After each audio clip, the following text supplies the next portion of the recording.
gifts and talents, but there is so much more that society and governments need to be doing to ensure true equality, and that people get to do all the things they want to do equally, like be a family, like be near their children and with their children, have a career, go to the films that they want to see. So the Disability Integration Act of 2019 is currently in the House of Representatives in Congress. What it would do would be to equalize across states access to the kinds of services that Jason and many other people rely on to enjoy their life in the community. As we see, there's a great distinction between what people can access depending just on where they live. So what we're really hoping is to see this act pass, and it would mean so much more freedom and options for people to live and enjoy the things they want to do across the United States. So certainly if people are looking for things to do after seeing this show and being inspired by it, is to write, call, email, whatever you need to do, your congressperson, and tell them that you support the Disability Integration Act of 2019. It has good support already. It's a bipartisan bill, so we're really excited about the prospects for that. It is exciting. Thank you so much for explaining more of that to us. So I know we're here at the premiere of one movie, and it seems cruel to immediately start interrogating you guys about the next. But I'm curious, Simeon and Julie, having worked on this movie, going into the next movie, I mean, can you just tell us something about what the process was like here, lessons learned as filmmakers? Sure. One of the things that was interesting about this is that when Jim and I got involved, the custody battle was also going on. So it was as if this was all happening in real time. Yeah, I mean, we were. I was editing, and the story was developing as I was editing. Jason would he would disappear for a day to go to court, and then we'd come back and we'd say what would happen, and we would talk about how we could incorporate that into the film. And there was a lot more that was going on with his life, and I just want to take just a second, and I think it comes through in the film, but I was there every day last year, and I saw Jason every day during the week, and when one of his care aides doesn't show up, it's a crisis for him. It's a really life or death crisis, and that happened a number of times. I came back from lunch one day, and his wheelchair had broken, and then his care aide was just barely holding him. And I rushed to help because she wasn't strong enough to lift him up. And he dealt with a lot that year. Was it hard to make a film? Was this a fairly unique film to work on? I think it was. One day, one of his care aides came in and said, "Can you take a look at Jason? I think there's something wrong." And he was having a seizure. So we called 911. But I just wanted to say, during all of this, I've never seen anyone with such resilience. And it's not just resilience. I think I'm hoping that it comes through the film. But it's not just resilience, it's this, he faces this with such equanimity and with such good humor. I was astonished, literally like every day. So I just wanted to mention that because I think that he's really an exceptional person. And I also want to mention that, the concept of the fly on the wall with the camera. So that camera was always there, long before any of this was going to be happening. So it was, I think, a unique creative experience because it was like we had something to paint with. As this story developed, what was he going to get his son back? What was going to happen to the marriage? And go back and look through all this material and find these sort of, heartbreaking fights and marriage counselor scenes and see how, I mean, in that sense, it's almost like scenes from a marriage. I mean, I think it's a very universal portrait of how, sorry to say this, but how love ends. And then the struggle to get your son back. But we had so much footage, and I think, Alice would just forget that the camera was running. Yeah, because his carriers were shooting. They were also Yeah. his assistants, and they were shooting, so camera was going constantly. All the time. I mean, there was hundreds and hundreds of hours of footage.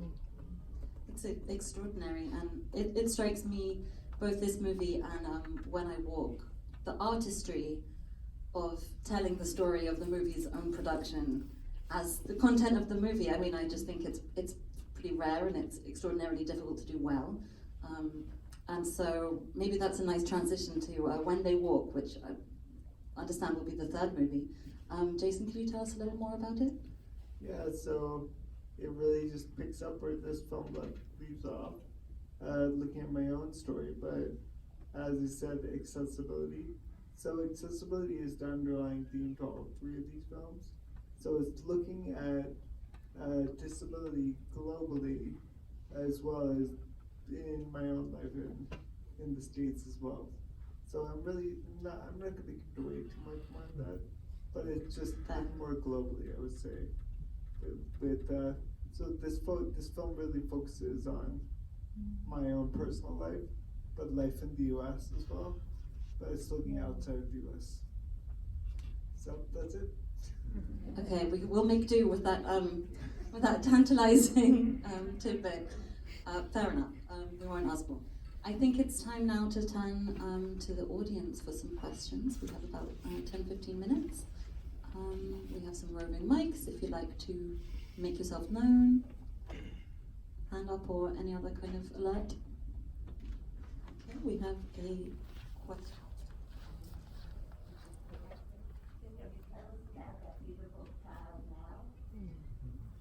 Yeah, he was actually, so he was just here, so he spent 2 weeks with his dad and his grandfather, and we were all together at the last screening here at Human Rights Watch, and this screening is more of the creative screening, I would say, where the last screening was it's like a family where you had 3 generations all together, and we really talked about it.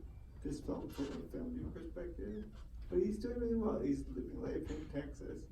It's challenging for the both of us to be separated from each other. We're trying to do as much as we can, but he does live in Texas, and I live here in New York. So the 1,800 miles away that separate each other from each other, both of us are trying to do the best we can to stay connected. He is such a gorgeous kid, and Jason, I'm so in love with your parents. I wish they were my parents. Okay, next question, please. Oh, yeah, I think. Sorry, we have a mic just coming towards you. So. Will you be showing the next one in Sundance at all? The next one? I hope to. So this film premiered after Sundance. So it's got started after the Sundance festival ended. So, but the first film, When I Walk, did premiere at Sundance. So, but at the end of the day, it's like this is my 8th film. Films do not start and end with Sundance.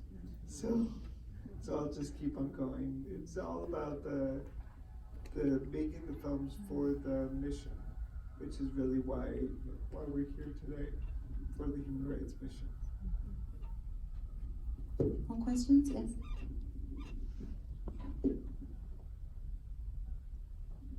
Yes, hi, it's a double question.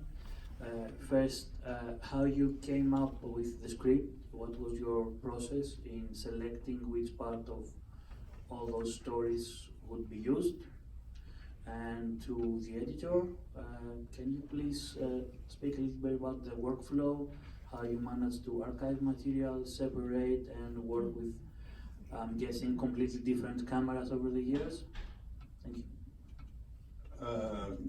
It was a little bit of a nightmare because there were so many different formats. This was shot initially, they were on DV tape, the earliest footage, and then there were home movies, there were photographs. Yeah, it was a little bit of a nightmare in terms of the technical aspect of it. But the online facility, Hell's Color Kitchen, did an amazing job dealing with all of that, and we managed to straighten everything out that we hadn't been able to do. In terms of the story, it was.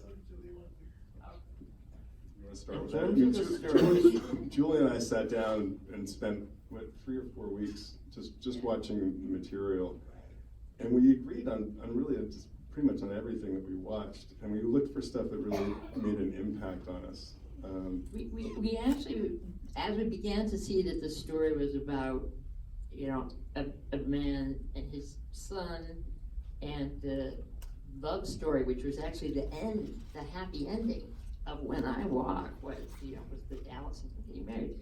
So, and as in any relationship breaking down, you're gonna have there's all kinds of things we could have put in, but we sort of had that story in our head, and without always knowing that there'd be any footage to show it. And then we would go hunting for the footage, and something would invariably appear that would exactly illustrate what we needed. So we didn't write anything down in that sense. Yeah, there was no script written. I mean, it was more. It evolved from various rough cuts, and then from screening those rough cuts and getting people's reaction. We got really helpful notes from a couple of people are here actually. Julie Dresner in the back. Is Jane Brill here? Chris Bravo. I know there were some people who really helped us a lot. We began to notice patterns even in the footage, like that one scene in the garden where she's sort of angry, at his disability, and the little boy wants him to come along. So there would, so it would be a back and forth process, because sometimes we would find something so great and find a place to put it, and tell the story that way. So yeah, it was a lot of screening, and it was 7 years of footage. Wow. So I just want to talk. So this film would not have been possible at all without these two. Like really, I've done a lot of films.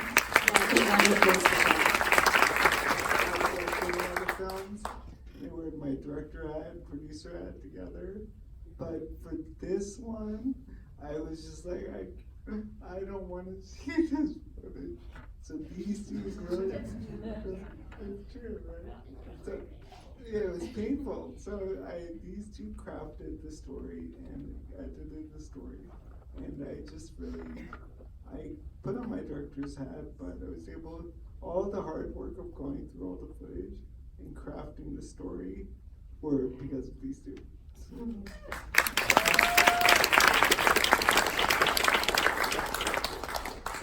Congratulations. I think we have time for maybe 1 or 2 more questions. I see.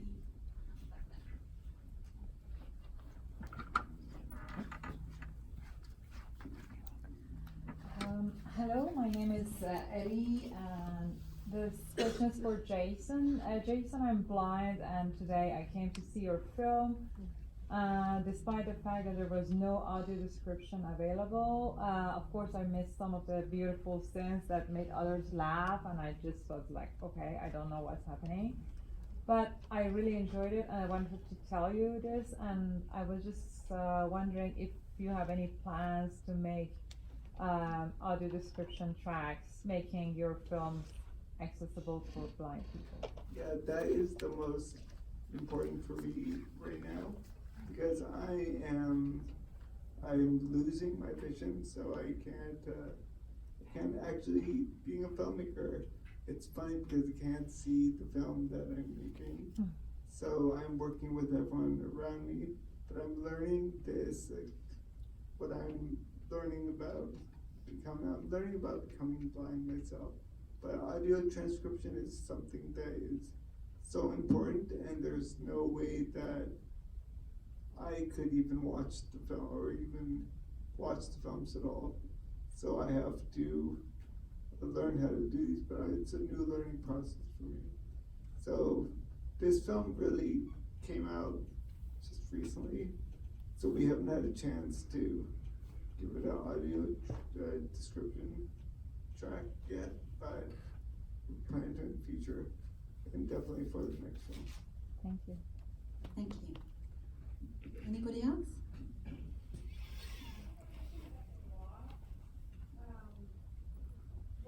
Sorry, there's a mic just coming to you. Hello. I actually just discovered Jason yesterday on a Google search. My older brother was diagnosed with primary progressive MS 5 years ago, and I will be his caretaker. He lives in Georgia. I live here. You may be familiar with that story. So it's something I'm just starting to look at, and it's terrifying.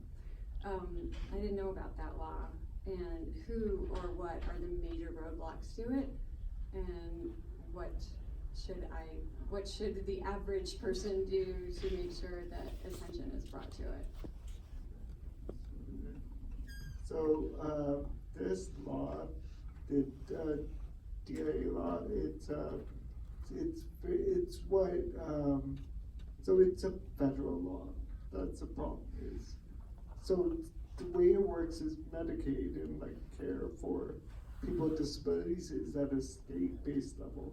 So it's nothing that we could lobby Congress to do something, but because Medicaid is state-based, there are so many challenges to get this done. This is actually the only law that could be in place that actually changes things, where they look at issues for people with disabilities from a federal level.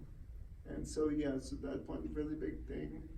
Everybody go out there. Change is gonna happen slowly but surely, but it is actually critical. Like, it's critical that, for me personally, I do not go into a nursing home, that I am able to survive, make films. But for people, you know, I have the privilege of 24/7 care at the end of the day. But if I was in a nursing home, like many people with disabilities are, I wouldn't be able to make films or anything like that. So really, that's what wakes me up in the morning. So everybody get out there and fight Congress and make phone calls, try and get this law passed. Jane, is there more that you'd like to add on to that? Yeah, I would just add that, 2 points. In the United States, we also have the Americans with Disabilities Act, which is actually a very progressive law, and there are many things that have positive things that have come from that. It was a major civil rights revolution that helped create that. It's kind of one of the lesser known revolutions with a lot of activism behind it. And, so when you see accessible bathrooms and these kinds of things, that's thanks to the Americans with Disabilities Act. Access to education is guaranteed. Many things that are managed at the federal level. But what we do see, obviously, and Jason's film has shown so well, are these gaps at the state level because of how Medicare is administered. And I would just add too that these are exactly the kinds of things that we document around the world in many places, and so people who don't have the kinds of services that support them to live independently in the community may end up in nursing homes and worse, closed institutions where they never leave. There's very little care, and they stay there basically to die. So yeah, I think that the U.S. has shown a lot of leadership on disability rights over the years. A lot of the international standards are based on the Americans with Disabilities Act. So I think that the next step is really the IDA the Disability Integration Act, DIA, to bring us to the next level, where there is really genuine equality across the states for these kinds of services. So we're calling our Congress people. Yeah, so call your congressperson, write, email, look out for local groups in your community or in other communities that are raising attention to this. Try to support them. I think all of that. Call Congress people who are involved in it, who are not aware of it yet. Try to do all of that activism. I think it really does make a difference. Again, there is a lot of momentum behind this act. So as difficult as it is to get these things passed at the federal level, which do influence how individual states can act, with a bipartisan bill, something that has a lot of disability activists in the United States really pushing for, I think we want to be hopeful. Yeah, so it's currently in committees, it's in the Judiciary Committee in the House of Representatives. Thank you so much. I know legislation can be opaque and difficult to approach sometimes, and I think movies like this and explanations like the one you just gave, I think that we'll be leaving with a strong sense of what must be done next. I think we have time for one more question.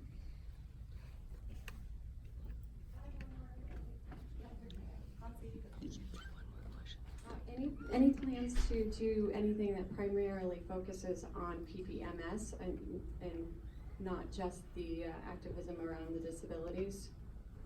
As you know, it is the rarest form of MS, and you're one of the only human faces I have.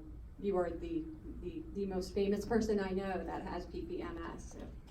Are you focusing on that as a project?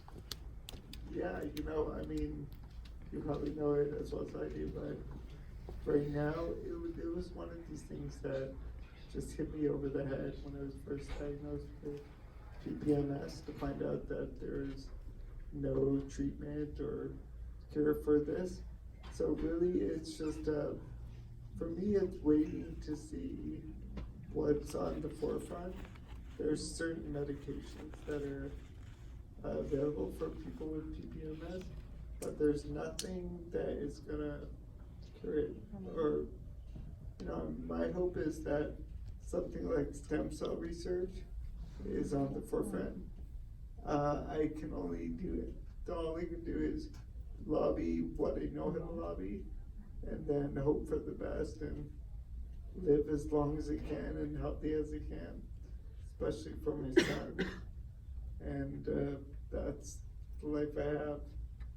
It's the same challenge. When I was first diagnosed with PPMS, when I was 25, is what's going on right now. So just stay as long as you can with it. Thank you. I believe that we're just about up time. I wondered if anybody would like just any last final comments before we end. No? I see one of our shooters in the audience. Karen Hayes shot the marriage counseling scene. Should we have one more mini round of applause? It's a great thing.